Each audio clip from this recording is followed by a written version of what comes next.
Hakimin ƙaramar hukumar Basso da ke jihar Neja, Ma'azu Adamu Laka, ya tuɓe wani matashi mai fafutuka, Abdullahi Isa, sarautar gargajiya a matsayin sarkin matasan Basso, saboda ya goyi bayan gudanar da zanga-zangar yunwa da ƙuncin rayuwa da ake shirin yi a faɗin ƙasar nan. Jaridar Daily Nigeria dai ta rawaito cewa yankin yana cikin masarautar Minna.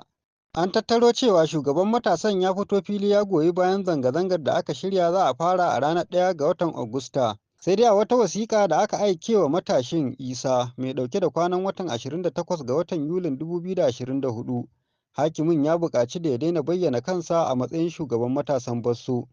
Na rubuto maka ne don na sanar da kai cewa an kore ka daga muƙamin shugaban matasan Basso daga ranar 28 ga watan Yulin 2024. Kada ka sake kiran kanka a matsayin shugaban matasan Basso, ina fatan za ka yi amfani da wannan bayanin da aka baka, in ji wasiƙar. Mr. Laka ya ce al'umma ba za su amince da duk wani abu da zai lalata zaman lafiya da kwanciyar hankali ba a jihar.